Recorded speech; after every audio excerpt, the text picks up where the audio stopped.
প্রাচীন আরবের বুকে, যেখানে বালুকাময় মরুভূমি এবং খেজুর গাছের ছায়া একে অপরকে জড়িয়ে ধরেছে, সেখানেই জন্ম হয়েছিল এক সফল ব্যবসায়ী নারীর গল্প। তিনি হলেন বিবি খাদিজা, আরবের এক ধনী ও সম্মানিত বণিক। তার ব্যবসায়িক সাম্রাজ্য ছিল আরবের বাণিজ্যে অন্যতম প্রধান শক্তি, যা নানা চ্যালেঞ্জের সম্মুখীন হয়েছিল। তবুও খাদিজার ব্যবসা তার দৃঢ় মনোবল এবং দূরদর্শিতার কারণে এগিয়ে যায়। মরু পরিবেশের কঠোরতা এবং অজানা পথে বাণিজ্যের বিপদগুলি ছিল নিত্যসঙ্গী। কিন্তু খাদিজা নিজের বুদ্ধিমত্তা ও সাহস দিয়ে সেই সমস্ত বাধা অতিক্রম করেন। তার যাত্রা শুরু হয়েছিল এমনই একটি সময়ে যখন বাণিজ্যের প্রতিযোগিতা ছিল তীব্র এবং চাহিদা ছিল উচ্চ। প্রতিটি চ্যালেঞ্জের মধ্যেই ছিল নতুন সম্ভাবনার দ্বার। এই গল্পের শুরুতেই আপনি জানতে পারবেন কিভাবে বিবি খাদিজা তার ব্যবসায়িক দক্ষতা দিয়ে আরব বাণিজ্যকে নতুন উচ্চতায় নিয়ে গিয়েছিলেন। প্রস্তুত থাকুন এক অনন্য ইতিহাসের যাত্রায়। মহানবী মুহাম্মদ সাল্লাল্লাহু আলাইহি ওয়াসাল্লাম ছিলেন বুদ্ধিমত্তা ও সততার জীবন্ত প্রতীক। যখন তিনি খাদিজার ব্যবসায় যোগ দেন, তখন তার এই গুণাবলীর গুরুত্ব নতুন করে উদ্ভাসিত হয়। খাদিজা ছিলেন আরবের সবচেয়ে ধনী বণিক এবং তার ব্যবসার সাফল্যে নবীর ভূমিকা অপরিসীম। ব্যবসায়ের জন্য মুহাম্মদ সাল্লাল্লাহু আলাইহি ওয়াসাল্লাম যখন সিরিয়ার পথে যাত্রা করেন, সেই যাত্রা হয়ে ওঠে তার এবং খাদিজার মধ্যে এক মহৎ অংশীদারিত্বের সূচনা। তার সততা ও বুদ্ধিমত্তার কারণে ব্যবসায়িক লেনদেন সহজ হয় এবং বিশ্বাস স্থাপন হয়। খাদিজার ব্যবসায়িক সাফল্যে মুহাম্মদ সাল্লাল্লাহু আলাইহি ওয়াসাল্লাম এক নতুন যুগের সূচনা করেন। আরবের মরুভূমির কঠোর বাস্তবতা আর বাণিজ্যের চ্যালেঞ্জের মোকাবেলায় তার কৌশলগত সিদ্ধান্তগুলো ছিল অত্যন্ত কার্যকর।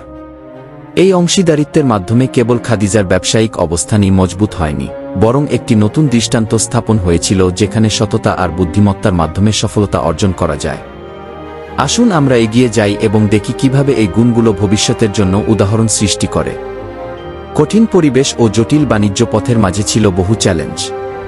কিন্তু নবী মুহাম্মদ সাল্লাল্লাহু আলাইহি ওয়াসাল্লাম এর কৌশলী সিদ্ধান্ত এবং সৎ ব্যবস্থাপনা এই বাধা অতিক্রম করতে সাহায্য করেছিল। বাণিজ্যের পথে একের পর এক সমস্যা দেখা দিলেও তার সততা এবং বুদ্ধিমত্তা সবসময় সাফল্যের পথে নিয়ে যেত। নবী মুহাম্মদ সাল্লাল্লাহু আলাইহি ওয়াসাল্লাম এর কৌশলগত দক্ষতা ছিল খাদিজার ব্যবসার বৃদ্ধির মূল চালিকা শক্তি। কঠোর মরুভূমি আর সীমাহীন বালুকা ভূমির মাঝে তার সদাসততা এবং বিচক্ষণতা ব্যবসায়িক পথে অসংখ্য সাফল্য এনে দেয়। এই বাণিজ্যিক সাফল্য শুধু খাদিজার জন্য নয়, বরং সমগ্র আরব অঞ্চলের বাণিজ্য জগতের জন্য গুরুত্বপূর্ণ হয়ে ওঠে।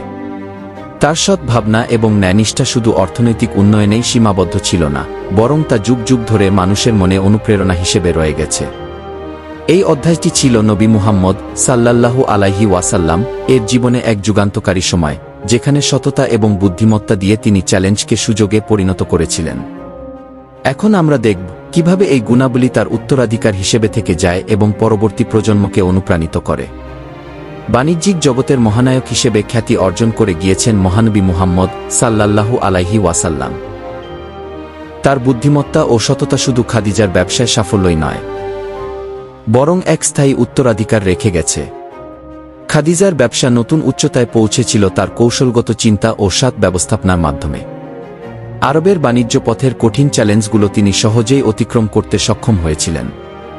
তার এই অবদান শুধু তার সময়ের মধ্যেই সীমাবদ্ধ ছিল না, পরবর্তী প্রজন্মের জন্য তা এক মহান অনুপ্রেরণা হয়ে উঠেছে।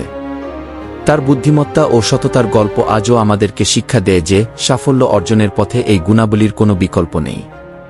মুহাম্মদ সাল্লাল্লাহু আলাইহি ওয়াসাল্লাম এর এই চিরস্থায়ী প্রভাব কেবল খাদিজার ব্যবসায়ী সীমাবদ্ধ ছিল না, বরং মানব ইতিহাসে এক অনন্য দৃষ্টান্ত স্থাপন করেছে। তার সততা ও বুদ্ধিমত্তার গুণাবলী আমাদেরকে প্রতিনিয়ত নতুন পথ দেখায়। এটি আমাদেরকে মনে করিয়ে দেয় যে সত্যিকার সাফল্য শুধু ধন সম্পদে নয়, বরং চরিত্রের দৃঢ়তায় নিহিত। এমনই এক উত্তরাধিকার রেখে গেছেন তিনি, যা যুগে যুগে মানুষকে অনুপ্রাণিত করে যাবে। এই ভিডিওর মাধ্যমে আমরা সেই ঐতিহাসিক মুহূর্তগুলোকে স্মরণ করি যেখানে মহানবী মুহাম্মদ সাল্লাল্লাহু আলাইহি ওয়াসাল্লাম এর গুণাবলী মানুষের হৃদয়ে চিরস্থায়ী প্রভাব ফেলেছে। তার এই অবদান প্রজন্মের পর প্রজন্ম ধরে আমাদেরকে নতুন দিগন্তের সন্ধান দেয়।